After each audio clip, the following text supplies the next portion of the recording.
Je vous salue dans le nom du Seigneur. Donc avant de commencer, je vais demander quand même à Norton. Je n'ai pas pu bien regarder qui était sur le groupe ce soir. Donc je vais demander à Norton s'il veut bien me présenter devant le Seigneur avant de parler de la part de Dieu. Vas-y Norton. Voilà, que Dieu soit loué. Seigneur, nous te prions ce soir. Nous te disons merci du grand privilège, de la grâce que tu nous fais encore d'être unis avec les frères et sœurs dans la France.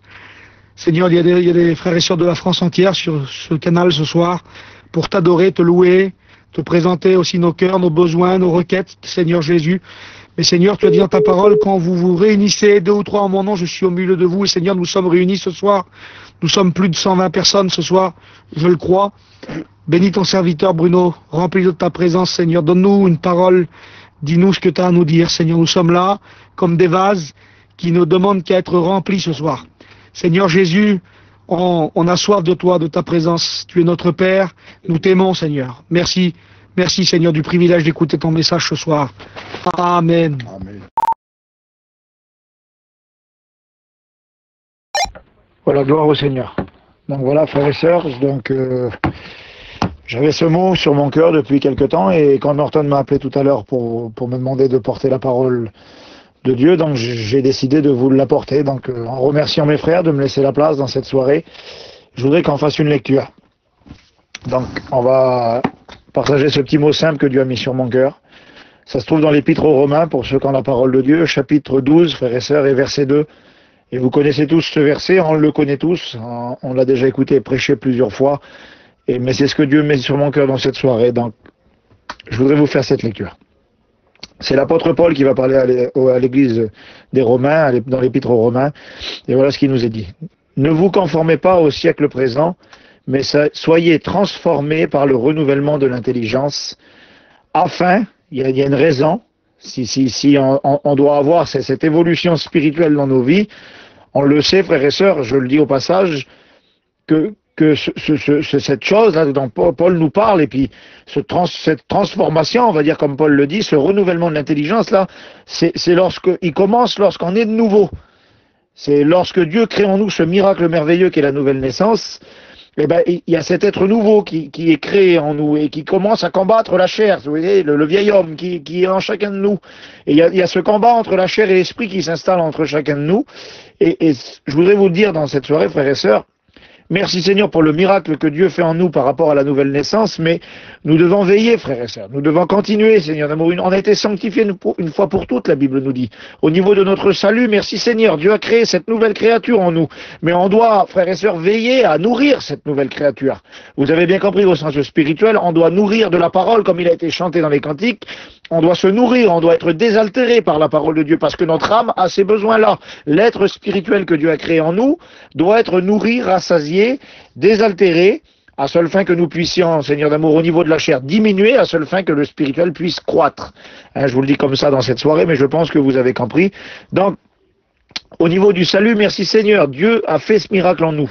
Au niveau de la nouvelle naissance, merci Seigneur, Dieu a fait ce miracle en nous. Mais aujourd'hui, frères et sœurs, nous avons cette part à faire. Alors voilà ce que nous dit. Je vous relis le début du verset 2. Ne vous conformez pas au siècle présent, mais soyez transformés par le renouvellement de l'intelligence. C'est-à-dire qu'il y a un renouveau, frères et sœurs. Et souvent, on chante.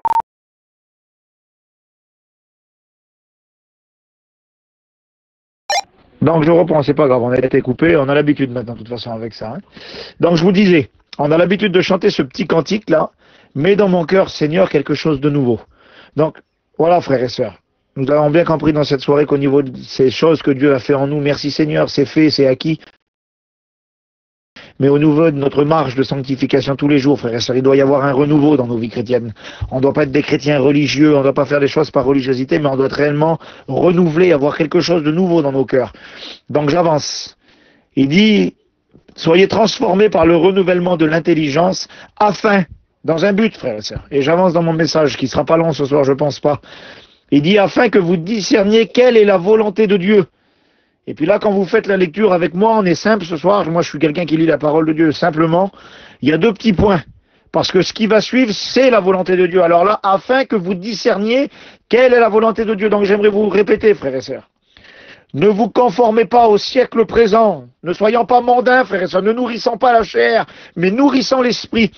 Mais Paul va dire, mais soyez transformés par le renouvellement de l'intelligence. Merci Seigneur, on le fait. Et c'est ce qu'on s'efforce à faire dans cette soirée. Je vois 128 téléphones connectés, 128 personnes qui décident d'être encore une fois renouvelées par Jésus, parce qu'ils veulent pas se contenter de ce qu'ils ont reçu, mais ils veulent encore une fois avancer, avoir quelque chose de nouveau, afin de discerner quelle est la volonté de Dieu. Parce que frères et sœurs, je vous le dis, et j'avancerai dans mon message, un chrétien qui s'efforce à être spirituel, à demeurer spirituel, merci Seigneur, il a une vision spirituelle, mais quelqu'un qui, frères et sœurs, qui se conforme au siècle présent, et je voudrais le dire ce soir, peut-être qu'il y a des personnes comme ça dans cette soirée, eh ben, demande pardon tout de suite à Jésus, loue le Seigneur, crie à Dieu, parce que Dieu va te bénir, c'est un fait, mon frère, ma soeur, mon ami, Dieu va te bénir, parce que un chrétien ou une chrétienne qui se laisse, si vous voulez, conformer au siècle présent, frères et sœurs, il ne voit plus quelle est la volonté de Dieu. Il n'y a qu'un chrétien spirituel qui peut essayer du moins de comprendre du mieux que l'on peut la volonté du Seigneur. Mais lorsqu'on est conformé au siècle présent, frères et sœurs, on n'arrive plus à savoir. Et voilà ce qui nous est dit dans l'Épître aux Romains. J'avance dans mon message, je sais que je suis un peu bavard, mais c'est important, c'est dans mon cœur. Voilà ce qui nous est dit, afin que vous discerniez quelle est la volonté de Dieu. 2 petits points, en voulant dire ce qui va suivre là, c'est la volonté de Dieu. Alors frères et sœurs, efforçons-nous d'être spirituels plus que jamais.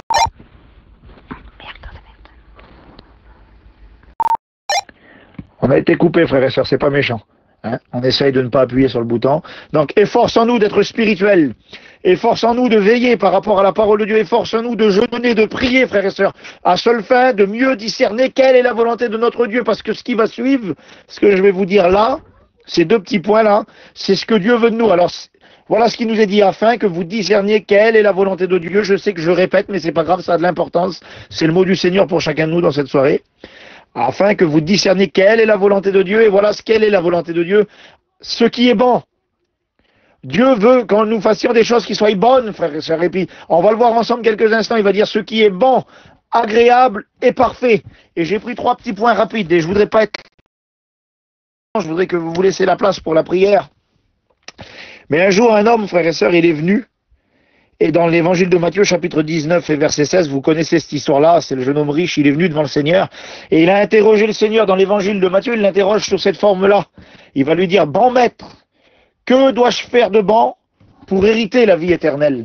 Et puis frères et sœurs, aujourd'hui nous voulons savoir ce que Dieu veut de nous. Et je voudrais vous dire, frères et sœurs, la volonté de Dieu, c'est que les chrétiens, les chrétiennes fassent ce qui est bon aux yeux de Dieu. Cet homme-là s'est bien interrogé, sa question était bonne. Il va dire, que dois-je faire de bon pour hériter de la vie éternelle? Et le Seigneur va lui citer la parole. Et dans les autres évangiles, il va lui faire même réciter la parole. Vous connaissez cette histoire-là de la parole de Dieu. Et cet homme-là, il va avoir un raisonnement, frères et sœurs. Quand Jésus va lui citer la parole de Dieu, vous connaissez les commandements que Jésus va lui citer, il va dire, mais j'observe cela dès ma jeunesse. C'est-à-dire que j'ai fait ces choses-là, mais la Bible me dit dans un évangile que Jésus va le regarder et va l'aimer. Et frères et sœurs, voilà, c'est ce que je voulais vous dire dans cette soirée. C'est simple mon message. À ce moment-là, la Bible me dit que Jésus le regarda et l'aima. Et il va lui dire cette phrase-là, il te manque encore quelque chose. Et puis vous savez la phrase que Jésus va employer, il va lui dire, vends tous tes biens, viens et suis-moi. Mais quelle phrase étrange. Dans l'évangile de Matthieu, il va lui-même distribuer aux pauvres.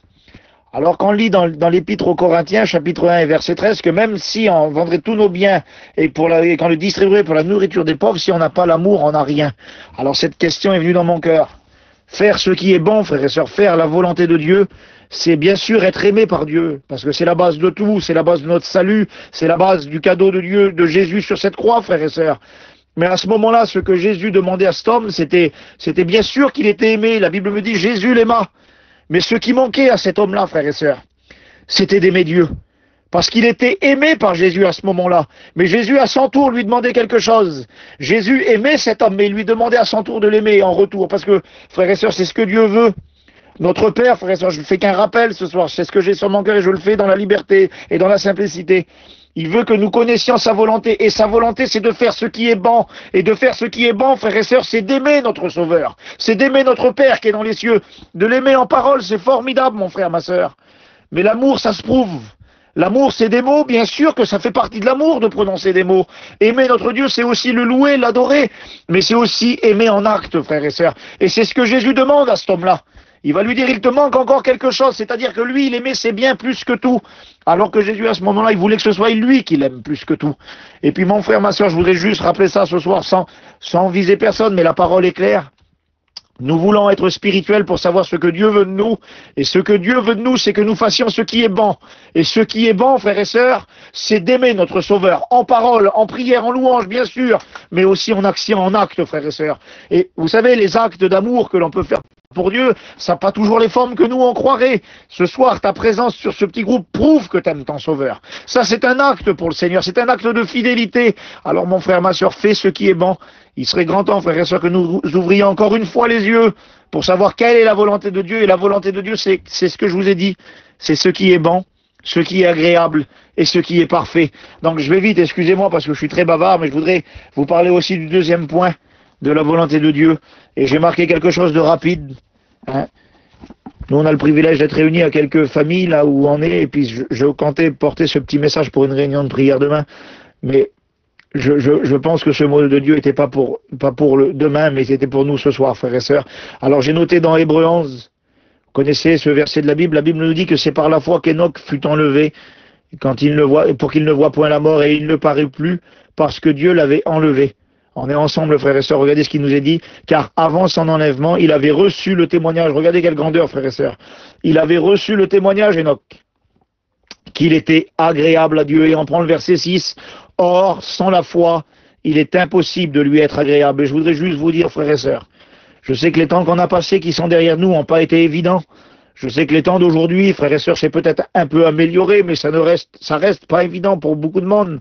Et puis les temps que nous allons affronter demain, frères et sœurs, ça sera sûrement pas évident. On veut pas jouer au prophète, mais on sait ce qu'il y a devant nous par rapport à l'écriture. On sait ce que Dieu nous annonce. On sait que ces choses sont peut-être en train de s'apaiser pour un temps, mais c'est pas appelé à s'améliorer, frères et sœurs, parce que on n'est pas appelé à passer une éternité sur cette terre. Nous, on est appelé à passer une éternité près de notre Père. Et je voudrais vous le dire dans cette soirée, la volonté de Dieu, c'est que nous fassions ce qui est bon, donc c'est de l'aimer en parole et en acte. On l'a vu ensemble. On veut être des chrétiens spirituels parce qu'on veut savoir la volonté de notre Père. On veut pas être conformé au siècle présent parce qu'on veut savoir ce qui est bon. Et ce qui est bon, c'est de l'aimer, frères et sœurs. Et aussi, on veut savoir ce qui est agréable. Et je vous le dis simplement ce soir, vous avez compris? Enoch, il a été trouvé agréable aux yeux de Dieu, il a reçu ce témoignage d'être agréable. Pourquoi? Parce qu'il a eu la foi, frères et sœurs. Et dans cette soirée, je voudrais vous le dire, je me le dis à moi, ayant la foi, frères et sœurs, on a eu la foi pendant le confinement, merci Seigneur, on l'a gardé. On a eu la foi pendant l'après-confinement, ce que l'on vit aujourd'hui, merci Seigneur, on la garde aujourd'hui. Et je voudrais vous dire ça, puis j'avance dans mon message. Pour demain, peu importe ce qui est devant nous, frères et sœurs. Que ce soit plus calme ou que ce soit encore des choses difficiles, gardons la foi, mes frères et sœurs. Restons agréables à notre Dieu. Nous pourrons savoir, frères et sœurs, ce qui est agréable à notre Sauveur à une condition, c'est de ne pas être conformé au siècle présent. Vous savez, il semblerait aujourd'hui qu'on note un relâchement, parce que tout s'améliore à peu près, ou maintenant, aujourd'hui, on revoit l'apparition de quelque chose qui se réaggrave un petit peu. Alors, on se réveille, mes frères et sœurs, ne nous endormons pas. Restons agréables à notre Sauveur. C'est pas parce que mais demain, je vous le dis, je vous dis ça comme ça. Et même si demain, le coronavirus viendrait à disparaître totalement, c'est pas pour ça qu'on devrait se reconformer au siècle présent, frères et sœurs. Non. Nous, on veut rester spirituels lorsque tout va bien. On veut rester spirituels lorsque tout va mal. Et je voudrais vous dire, frères et sœurs, restons agréables à notre Dieu. Si nous sommes spirituels, nous connaîtrons sa volonté. Et sa volonté, c'est de savoir ce qui est bon, c'est de savoir ce qui est agréable. Et ce qui est agréable aux yeux de Dieu, frères et sœurs, c'est des hommes et des femmes de foi en toutes circonstances. Donc, j'ai pratiquement fini mon message. Je m'excuse si je suis un petit peu bavard, mais j'ai un dernier point. Ce qui est parfait, frères et sœurs, j'ai juste marqué ça rapidement. On le sait très bien qu'on est imparfait, frères et sœurs. Moi, je vous dirai pas, Seigneur d'amour, qu'on est parfait. Paul a pu dire, ce n'est pas que j'ai atteint la perfection, mais il dit, j'y cours. Il avait une attitude de cœur, c'est qu'il voulait avancer pour s'en sauver. C'est pas parce que, frères et sœurs, que sur cette terre, on n'atteindra jamais la perfection de nous, qu'il faut pas aspirer à ces choses, aspirant aux choses parfaites, frères et sœurs. J'ai marqué simplement un verset, je vous le lis, pour les choses parfaites qui sont dans la volonté de Dieu. Voilà ce qui nous est dit, Colossiens 1, verset 28, et voilà ce qu'il nous est dit, on va prendre la fin. Tout homme, en toute sagesse, je prends la fin du verset, afin de présenter à Dieu tout homme, voilà ce qu'il nous est dit, devenu parfait en Christ. Et puis j'écoutais les frères, excusez-moi, je sais plus qui chantait ça tout à l'heure, mais ils nous chantaient un cantique qui parlait de la parole, je crois que c'était Norton qui nous parlait ça, qui nous présentait la parole, frères et sœurs. Aujourd'hui, c'est vrai que nous sommes imparfaits, mais nous avons reçu des choses parfaites dans nos cœurs. Lorsque Jésus est venu sur cette terre, frères et sœurs, je dis ça et mon cœur est touché. Et puis je voudrais vous dire que lui, quand il a dit tout est accompli, tout était réellement parfait, frères et sœurs. Et puis je dis ça, puis j'arrête, je laisse la place à Norton pour qu'il puisse prier. Je voudrais juste vous dire ça. Nous sommes imparfaits, c'est une grande réalité, frères et sœurs. Mais un jour, peu importe le nombre d'années, mais chacun d'entre nous, chaque chrétien, chaque chrétienne, on a accepté que le parfait, que le Fils de Dieu, que la parole faite chair, la Bible me dit dans l'évangile de Jean chapitre 1 et verset 12 que celui qui l'a reçu, à ceux qui croient en son nom, elle a donné le pouvoir de devenir enfant de Dieu. Ben, j'aimerais vous dire que lorsque le parfait du ciel, frères et sœurs, vient habiter l'imparfait que nous sommes, eh ben, il nous tirera toujours vers le haut. Jésus nous amènera toujours vers la perfection, frères et sœurs. C'est vrai que nous sommes imparfaits, mais dans nos cœurs vit le parfait, frères et sœurs. Je ne sais pas si vous suivez bien ce que je vous dis, mais je le répète pour que ce soit clair, parce que je suis béni avec vous. Oui, c'est vrai, mon frère et sœur, excusez-moi, on a encore été coupé, mais ça y est, j'ai fini. Oui, c'est vrai, nous sommes l'imparfait, nous sommes imparfaits, mais dans nos cœurs vit Jésus, et lui, il est parfait. Le Père est parfait, le Saint-Esprit est parfait. Frères et sœurs, dans nos cœurs, la perfection est venue habiter. Alors, cette chose-là, la parole de Dieu, frères et sœurs, voilà comment devenir parfait aux yeux du Seigneur, dans sa volonté, c'est de vivre selon sa parole. J'aimerais vous le dire, frères et sœurs, on l'a accepté. Et puis, je le répète une dernière fois, et je laisse la place à mon frère. Quand le parfait, je le répète pour que ce soit clair sur ce téléphone, vient habiter l'imparfait, il le tire toujours vers le haut. Frères et sœurs, c'est vrai qu'on n'est pas terrible, mais on a Jésus qui vit en nous.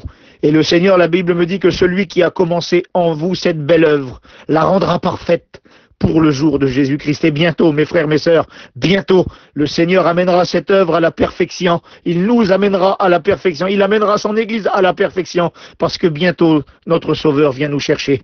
Je n'irai pas plus loin, frères et sœurs, dans mes mots. Je pense que vous avez compris. Je vous dis juste ça. Ne vous conformez pas au siècle présent, mais soyez transformés par le renouvellement de l'intelligence afin de connaître la volonté de Dieu. C'est quoi? C'est de faire ce qui est bon, de faire ce qui est agréable et de faire ce qui est parfait. Que le Seigneur vous bénisse. Je te laisse la place, mon Antoine. Que Dieu te bénisse.